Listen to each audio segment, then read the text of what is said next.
ঘুম লাগে। মদিনার পবিত্র মসজিদে নববীর দীর্ঘদিনের মুয়াজ্জিন শেখ ফয়সাল নোমান ইন্তেকাল করেছেন। ইন্নানিল্লাহি ওয়া ইন্না ইলাইহি রাজিউন।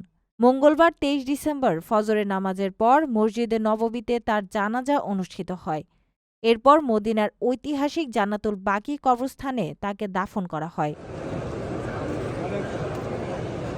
সৌদি আরবের ২ পবিত্র মসজিদ ভিত্তিক ওয়েবসাইট ইনসাইড দ্য হারামাইন তার মৃত্যুর খবর নিশ্চিত করেছে।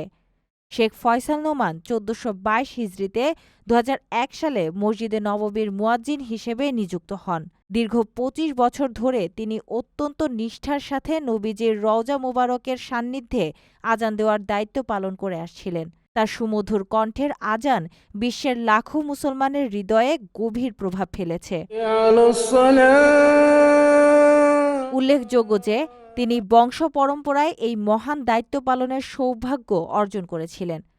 তার দাদাও মসজিদে নববীর মুয়াজ্জিন ছিলেন এবং তার বাবা মাত্র ১৪ বছর বয়সে এই সম্মানিত পেশায় যুক্ত হন। তার মৃত্যুতে মুসলিম উম্মাহ একজন নিবেদিত প্রাণ খাদেমকে হারালো।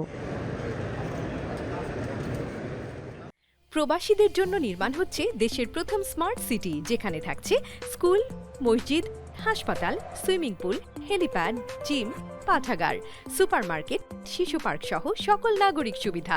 মালিকানা শেয়ার মাত্র ৫ লাখ টাকা।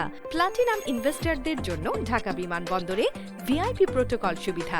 বিস্তারিত জানতে যোগাযোগ করুন স্ক্রিনে দেয়া হোয়াটসঅ্যাপ বা ইমো নাম্বারে।